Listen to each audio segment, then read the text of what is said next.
Hello and welcome back to set theory. In the last part, we proved all the identities up here on the top half of the screen. So today we're going to prove the bottom half.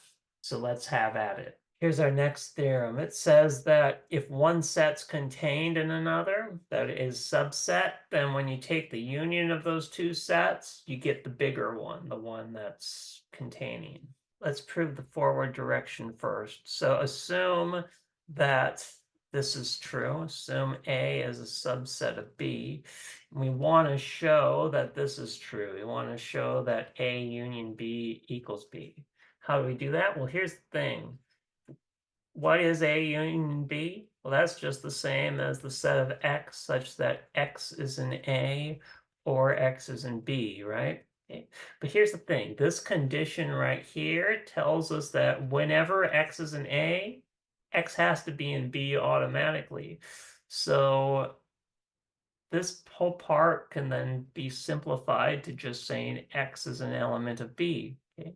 Because whenever you're in A, you have to be in B anyway. So saying or, we can just simplify the whole expression to X is an element of B. Okay, so this is a set of X such that X is an element of B, which is just, of course, B. Okay, so this is true.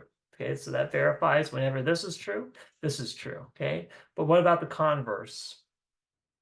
Let's prove the backwards direction now. So assume that this is true. Assume A union B equals B. And we want to show what? We want to show that this is true. We want to show A is a subset of B. How do we do that? Well, to show that one set is a subset of another, you say let X be a member of A, and you want to show that X is an element of B. Okay, and this logic, by the way, works even if one of these sets happens to be empty, because we're not guaranteeing there exists an element of A for sure. We're just saying if there exists something in A, then it also has to be in B. That's what subset means.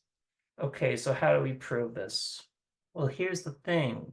Since X is in A, that means X is in this guy, right? Because saying you're in this is the same as saying X is in A or X is in B, right? And so if at least one of these is true, this part's definitely true, then this statement has to be true as well. Okay, so X is an element of A union B, but what is A union B? Oh, look, we assume that it's just B. So look, X is an element of B, which is what we wanted to show. So that concludes the proof. So if one set's a subset of another, then the union of them is just the bigger one, and vice versa. Our next theorem is really similar to this. Here's our next theorem. It basically says that if one set's a subset of another, then when you take the intersection of them, you get the smaller one. So let's prove this. Again, there's an if and only if, so we have two directions. Let's prove the forward direction first. Assume A is a subset of B. We want to show that these two sets are equal, so what can we do? Well, if we write A intersect B, what's that the same as? That's the same as saying the set of X such that X is in A and X is in B, right? But here's the thing, since A is a subset of B, that means whenever X is in A, X has to be in B as well. So we can simplify this whole expression to just saying X is in A, right? Because this whole and statement, the truth of it depends solely on whether this part's true. Okay? Because whenever this part's true, this part's also true.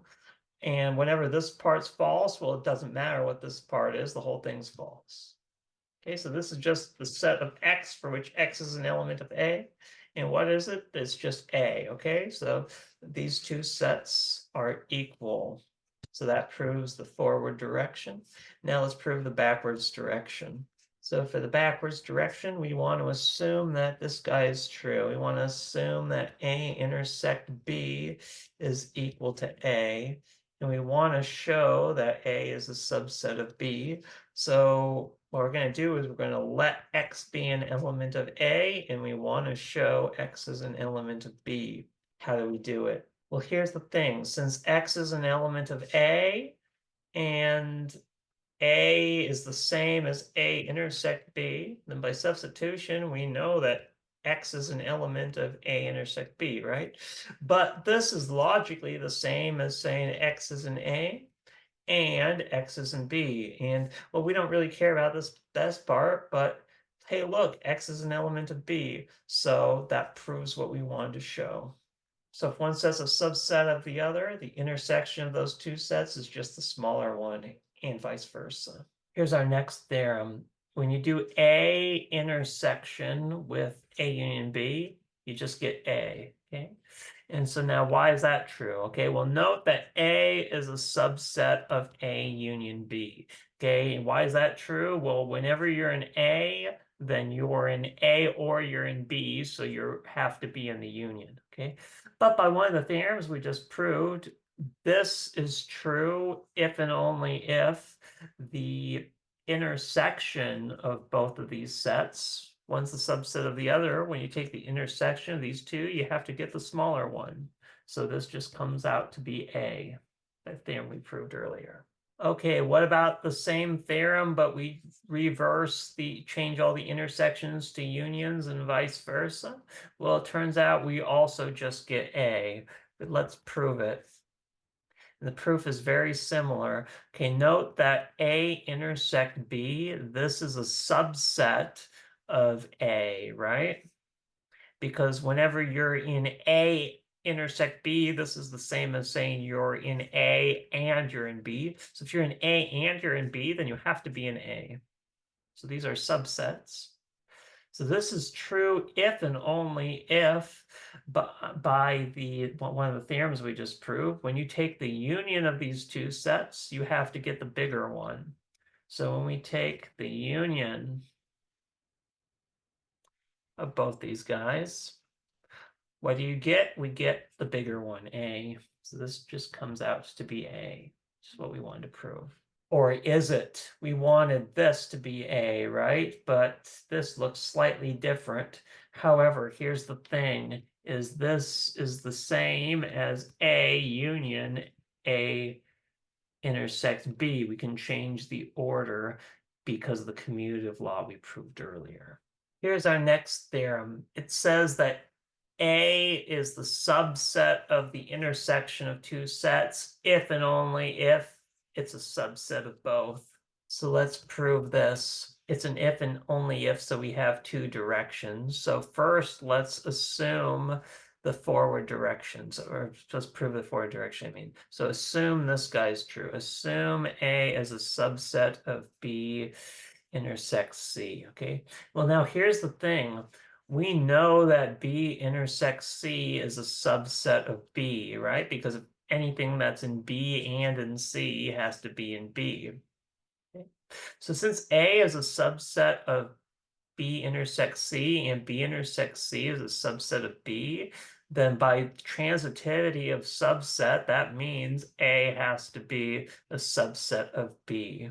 As a refresher, if X is a subset of Y and Y is a subset of Z, then X has to be a subset of Z. Watch lecture 1.2 if you want to see the proof of this. Okay, so A has to be a subset of B. That's good. Now, what about this part? A is a subset of C. Well, okay, here's the thing, is we know that B intersects C has to be a subset of C by this exact same logic as this. If you're in the intersection, you have to be in both B and C. So importantly, you have to be in C. So these are subsets. But then since A is a subset of this, and this is a subset of C, then we know that A has to be a subset of C by this blue law again, okay? So we showed that if this is true, then both this and this have to be true as well. So that's the forward direction. Now let's prove the backwards direction. So for the backwards direction, what do we want to assume? We want to assume that this is true. And what do we want to show? We want to show that this is true, that A is a subset of B intersects C. Okay, now how can we do it? Okay, well, to show one set's a subset of another, we got to just say let X be an element of A. And then we want to show that X has to be an element of this guy. Okay, if we can show this, we're done with the proof. Okay, well, now here's the thing.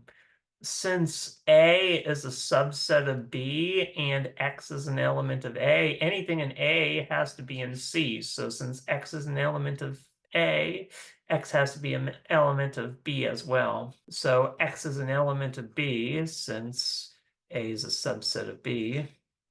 And then by similar logic, since A is a subset of C and X is an A, then X has to be in C as well. So X is an element of C since A is a subset of C. So X is in B and X is in C. So that means X is in the intersection. Hey, look, that's what we wanted to show. So that finishes the proof. Okay, so this is true if and only if both these are true. Next, we have a theorem which is kind of similar. This one says that if the union of two sets is a subset of A, then both of these individual guys has to be a subset of A and vice versa. So let's prove this. Again, it's an if and only if, so let's prove the forward direction first. So assume this is true. Assume that B union C is a subset of A. We want to show both of these. Okay, how do we do that? Well, here's the thing. We know that B is a subset of B union C, right? Because whenever you're in B, you have to be in B or in C. So that means you have to be in the union. Okay. But B union C, we know, is a subset of A. So therefore, by transitivity, B is a subset of A. Okay. And this notation where we write them kind of in sequence like this makes sense and is okay to do. And by very similar logic, we see that C has to be a subset of B union C, because whenever you're in C, you have to be in this union. But B union C is a subset of A, so by transitivity, we see that C has to be a subset of A. Okay, so that means both of these are true.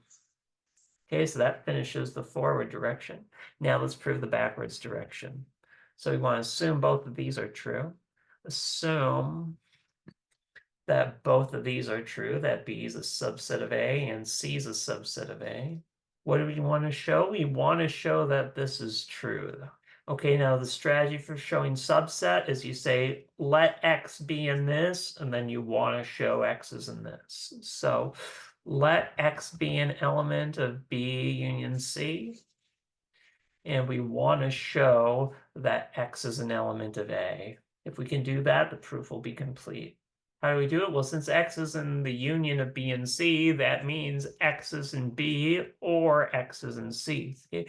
Now, here's the thing. If X is in B, then by this, X also has to be in A. But if X is in C, well, anything in C has to be in A. So therefore, X has to be an A. So in either case, since we know at least one of these is true, we know in either case, X has to be an A, which is what we wanted to show. All right, now we're moving on to arbitrary unions and intersections. If you have a family of sets F, then for any S in F, S has to be a subset of big union of F. Why is this true? Okay, well, if we want to show that something's true for all S and F, we've got to assume that S is an F, and we want to show that S has to be a subset of big union of F. How do we do that? We want to show that everything in this is in this. So what we do is we say let X be an element of S, and we want to show that X has to be an element of big union of F. If we can do that, that shows the proof. How do we do that? Well, if you recall from my union video, big union of F, this is just the set of things which are elements of some member of F. And well, look, since S is an F, S is a member of F, right? And X is a member of S, so therefore X is definitely a member of some member of F. So therefore, X is in this big union. So that proves the theorem.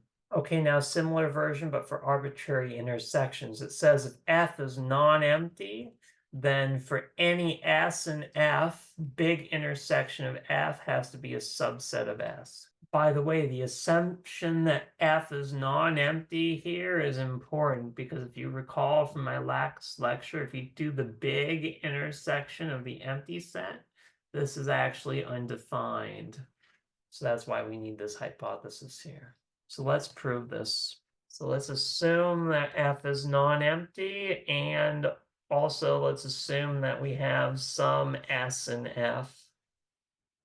And we want to show that this is true. We want to show that the intersection of F is a subset of S. But what is this guy? This guy is just the set of things which are members of all members of F. Okay, so here's the thing. If you're in this guy, you have to be in S because S is a member of F, and being in this guy is the same as saying you have to be in every member of F, every single one of them. So since S is a member of F, being in here, in other words, being in every single member of F means you even have to be in S. S is one of them. So that's the proof.